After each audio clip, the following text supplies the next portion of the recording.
بہت شکریہ آپ کے وقت کا بھی سر. ظاہر ہے یہ خط کا جو معاملہ ہے، سب سے پہلے تو یہ بتائیے گا سر یہ کتنا تشویشناک ہے، گورنمنٹ کو، اداروں کو اس پر کیا کرنے کی ضرورت ہے؟ دوسرا، احتشام صاحب نے جو بات کی کہ پرائم منسٹر جس طرح سے ایک آزاد خارجہ پالیسی کی بات کرتے رہے، ایبسولوٹلی ناٹ، اور پھر دورہ روس جس کا ذکر اس مراسلے میں بھی بڑے واضح انداز میں کہا گیا ہے کہ ہمیں دورہ روس پر، وزیر اعظم کے دورہ روس پر گہری تشویش کا اظہار کیا گیا. اس کے اثرات تو ظاہر آنے تھے ویسٹ کو یا بالخصوص امریکہ کو، یہ کدھر ہضم ہونا. تو آپ کو لگتا ہے کہ اسی کے کانسیکوینسز ہیں جو آج بھگتنا پڑ رہے ہیں عمران خان صاحب کو؟ Thank you very much. سنیے، دیکھیے اس میں تو کوئی شک نہیں ہے کہ انڈیپینڈنٹ فورن پالیسی اور ایک خود مختار ملک ہوتے ہوئے پاکستان کے مفاد کے اندر جو پالیسی ڈائریکشن ہے اس کو اختیار کرنے میں یہ پرائم منسٹر کو ایک ریجیم چینج کے تحت پرائم منسٹر کو چینج کرنے کی دھمکی آئی ہے. اور اس دھمکی کا یہ بڑے واضح خط و خال ہیں. یہ کہنا کہ اگر عدم اعتماد کامیاب ہو گیا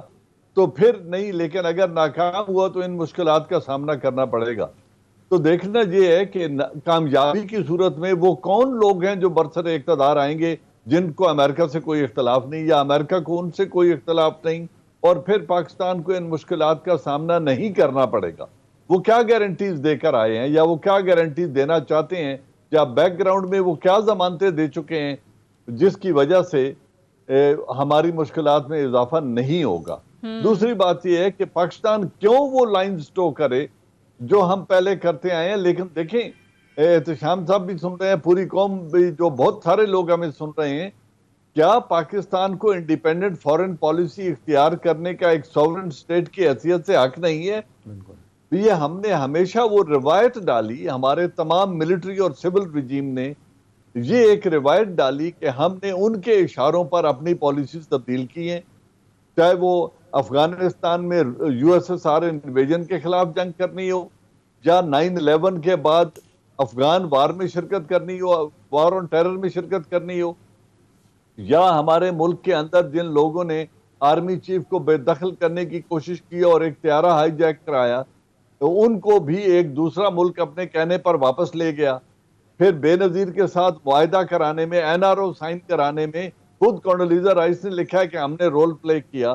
تو امریکہ کے کہنے پہ این آر او ہوتا ہے، امریکہ کے کہنے پہ ایک چیف کی ایکسٹینشن ہوئی اور ہیلری کلنٹن یہاں موجود رہی ہیں، اور رات کو 12 بجے اناؤنس کرنا پڑا پرائم منسٹر کو کہ میں نے ایکسٹینشن دینے کا فیصلہ کر لیا ہے. پھر جب بے نظیر واپس آ رہی تھی تو پھر ایک معاہدہ ہوا، اور ہمیں ایک بیرونی ملک نے کہا کہ اگر وہ واپس آ رہی ہے تو پھر نواز شریف بھی آئے گا. پھر نواز شریف کو بھی ایکسیپٹ کرنا پڑا. تو پہلے ان کے اشارے اور ان کے کہنے پہ باہر بھیجنا پڑا، پھر ان کے کہنے پہ واپس بلانا پڑا. اور آج شہباز شریف کیوں یہ کہہ رہا ہے ٹیلی ویژن پہ بیٹھ کے کہ ایبسولوٹلی ناٹ کہنے کی کیا ضرورت تھی؟ تو یہ وہ تمام انڈیکیٹرز ہیں جو یہ بتاتے ہیں کہ ہم بیرونی اشاروں پہ چلنے والے رہے ہیں. ہم میں قومی حمیت،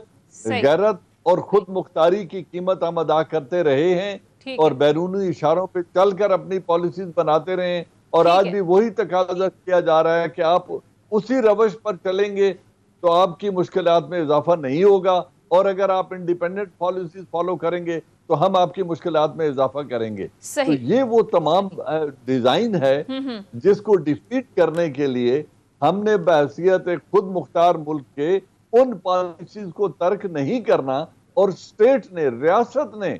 عمران خان کا ساتھ دینا ہے، کیونکہ اس نے کوئی ایسا فیصلہ نہیں کیا جو پاکستان کے مفاد کے خلاف ہو. اس نے کوئی کرپشن نہیں کی، اس نے اسرائیل کو تسلیم نہیں کیا، اس نے روس کا دورہ اپنی تمام تر قوتوں سے پوچھ کے اور مشاورت کے بعد کیا. تو اس کی قیمت عمران خان کیوں ادا کرے گا؟ صحیح، ٹھیک ہے، آن بورڈ ہونا چاہیے تمام اداروں کو بھی عمران خان صاحب کے ساتھ. احتشام صاحب، جو جنرل صاحب بات کر رہے ہیں، ظاہر ہے اندرونی اختلافات تو اپنی جگہ، لیکن ہم نے دیکھا کہ جب بھی کسی بیرونی خطرے کا ہمیں سامنا کرنا پڑا، پوری قوم جو ہے وہ اس پر یک زبان ہو جاتی ہے. آپ کو لگتا ہے کہ اب دس از دا ہائی ٹائم کہ ادارے ہوں یا پھر گورنمنٹ ہو یا اپوزیشن ہو، سب کو مل کر اس کا مقابلہ کرنا چاہیے؟ سونیا، دیکھیں، بدقسمتی سے ہمارا امریکہ کے ساتھ تعلقات لو ہیٹ ریلیشن شپ ہمارے ڈے ون سے رہے ہیں. دیکھیں، اور معذرت کے ساتھ یہ بات ہمیں ماننی پڑے گی کہ ہمیں most of the time we have been used by the Americans, used and abused. ابھی آپ دیکھ لیں، اب سیٹو سینٹوں کے ہم ممبر رہے، اس کے بعد بغداد پیٹ کے ہم ممبر رہے، ہندوستان کے ساتھ 70 میں جو لڑائی ہوئی ہے، اس کے بعد چھٹا بحری بیڑا آ رہا ہے جی، چل پڑا ہے وہاں سے جی، اور کچھ بھی نہیں ہوا۔ پھر آپ دیکھیں کہ ہم نے 10 سال افغان وار، پہلی افغان وار جس میں سوویت یونین کو شکست ہوئی اور اس کے بعد وہ ٹوٹا،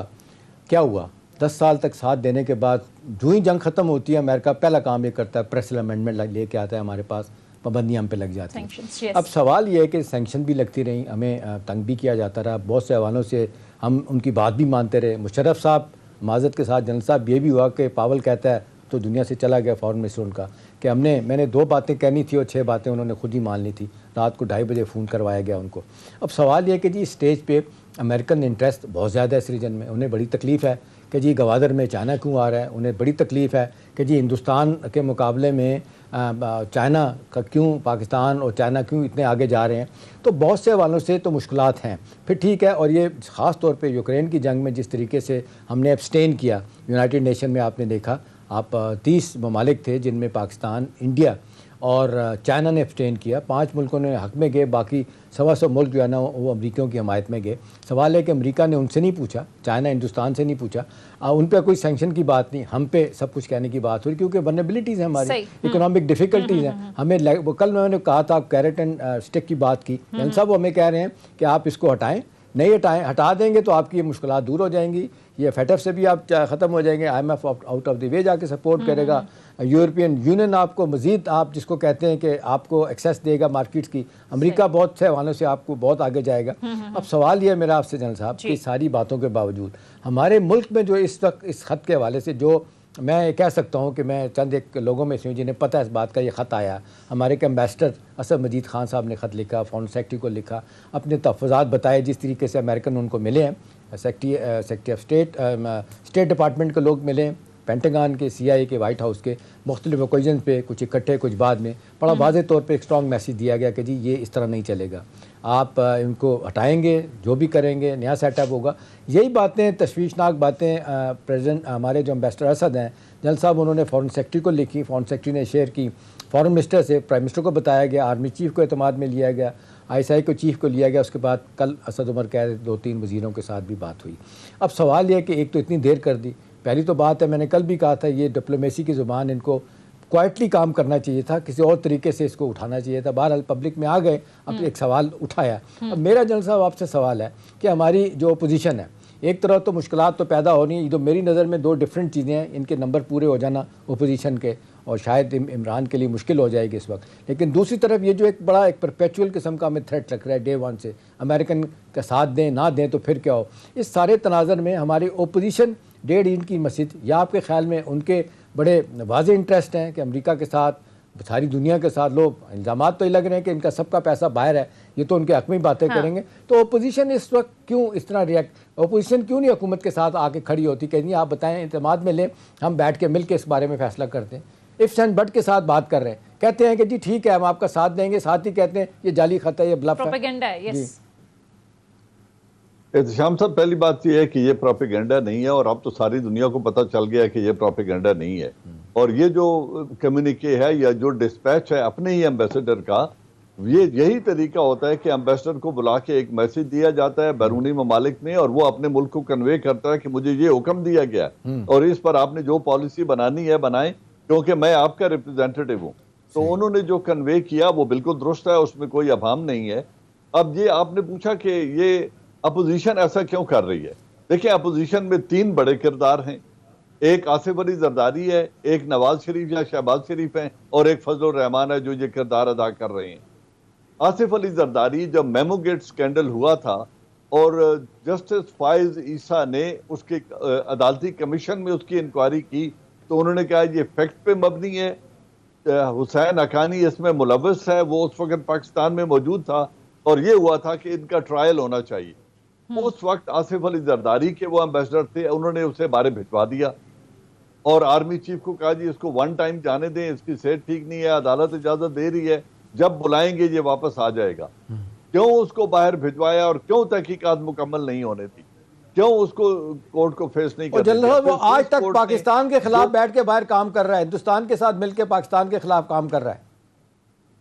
اس لیے کہ وہ ان کا انٹرسٹ سرو کر رہا ہے، اور آج یہ جو اس کو پناہ دینے والے تھے، جو اس کو تحفظ دینے والے تھے، یا جو کچھ اس وقت یوسف رضا گیلانی نے جن 6 ملین پاؤنڈز کو بچانے کے لیے یا وہ جو بھی رقم تھی جو سوئس کورٹ نے پاکستان حکومت کو دینی تھی وہ لیٹر نہ لکھ کے کس کے مفاد کو سرو کیا؟ آج وہی لوگ بیٹھے ہیں اور وہ اس ایسے پرائم منسٹر کو گھر بھجوانے کے لیے اپنا پیسہ بھی لگا رہے ہیں، انفلوئنس بھی یوز کر رہے ہیں، جو پاکستان کی جنگ لڑ رہا ہے۔ دیکھیں ہم اسرائیل کو تسلیم نہیں کیا، پرائم منسٹر نے بہت اچھا کیا۔ ہندوستان کا جو یہ 19 اگست والا ڈیسیجن ہے، 5 اگست 19 والا جو ڈیسیجن ہے کشمیر کے خلاف، اس کو تسلیم نہیں کیا اور ان کی ہیجمنی کو ایکسیپٹ نہیں کیا، یہ نیشنل مفاد میں ہے۔ رشیا کا وزٹ انہوں نے آرمی چیف سے کنسلٹیشن کے بعد، ڈیفنس اداروں کی انپٹ کے بعد، فورن آفس کی انپٹ کے بعد وہاں جانے کا فیصلہ کیا۔ It was not a stand alone decision, اس کا کوئی پرسنل مفاد نہیں تھا، اس کی کوئی انویسٹمنٹ ابراڈ نہیں ہے۔ تو جب اس نے یہ فیصلہ کیا تو آج پرائم منسٹر اس کی سزا، اچھا اب رہ گئے شہباز شریف اور نواز شریف، ان کے بیرونی ملک میں کتنی جائیدادیں ہیں، کتنے ان کے مفادات ہیں، کہاں یہ بیٹھے ہیں، ان کے بچے کہاں تجارت کر رہے ہیں، اور آج یہ کیوں ٹیلی ویژن پہ بیٹھ کے کہہ رہے ہیں کہ ایبسولوٹ ناٹ کہنے کی کیا ضرورت تھی؟ رہے فضل الرحمان تو یہ وہی ہیں جنہوں نے وہ جو وکی لیک ہوا تھا، این پیٹرسن کو کیا کہا تھا کہ آپ نے سب کو موقع دیا، ہمیں بھی موقع دے کر دیکھیں، ہم بھی آپ کے مفاد کا تحفظ کریں گے۔ تو یہ وہ تمام ٹولہ وہ ہے جو امریکہ کی خوشنودی کے لیے کام کرنا چاہتا ہے، اسی لیے وہ دو ٹوک لفظوں میں کہہ رہے ہیں کہ اگر عدم اعتماد کامیاب ہو گیا تو پھر نہیں، اور ناکامی کی صورت میں آپ کو چیلنجز کا سامنا کرنا پڑے گا۔ تو یہ مت بھولیں کہ ٹھیک ہے۔ تو جنرل صاحب اس ساری صورتحال کے اندر جس طرح سے آپ نے بھی بات کی، اگر امریکہ کو ایبسولوٹلی نوٹ کیا گیا یا پھر وزیر اعظم کی جانب سے دورہ روس کیا گیا تو ظاہر اداروں کو آن بورڈ لیا گیا، تو اس ساری صورتحال کے تناظر میں آپ کو کیا لگتا ہے جو عسکری حکام ہیں یا ادارے ہیں ان کو اس ساری صورتحال کو کیسے ٹیکل کرنا چاہیے؟ ایک تو یہ ہے کہ نیوٹریلٹی ان کی آپشن اس وقت نہیں ہونی چاہیے۔ پاکستان آئین کے آرٹیکل 5 کے تحت جو لائلٹی ٹو دا سٹیٹ ہے، اگر عمران خان وہ پالیسیز بنا رہا ہے جو پاکستان کے مفاد کے خلاف ہیں تو شاید انہیں نیوٹرل رہنے کا اختیار ہے، لیکن اگر اس نے ہر پالیسی میں ان کو کنسلٹ کیا ہے اور ساتھ لے کے چلا ہے، چاہے وہ چین کے ساتھ تعاون ہو، چاہے روس کے ساتھ تعاون ہو، چاہے افغانستان کے اندر ہمارے جو امن کی بحالی کے لیے اور ہیومن رائٹس کے لیے انیشیٹوز ہیں چاہے وہ ہوں، چاہے OIC کی کانفرنس بلانا ہو، چاہے یہ جو 8 ملکوں کی انٹیلیجنس ایجنسیز تھیں ان کو ملک میں بلانا ہو، اگر اس سب میں ڈیفنس اداروں کی انپٹ شامل تھیں تو پھر ان کو آج پرائم منسٹر کو تنہا نہیں چھوڑنا چاہیے۔ نیوٹریلٹی آپشن نہیں ہے، لائلٹی ٹو دی سٹیٹ کا یہ تقاضا ہے کہ بیرونی قوتوں کو ایک میسج جانا چاہیے کہ پاکستان کا وہ پرائم منسٹر یا وہ حکومت جو الیکٹڈ ہے اور وہ پالیسیز بنا رہی ہے جو پاکستان میں، لیکن معذرت کے ساتھ جنرل صاحب ایک چیز پہ کامنٹ کیجئے گا، دیکھیں ایکسٹرنل ایشوز پہ جو آپ بات کر رہے ہیں، کشمیر، ہندوستان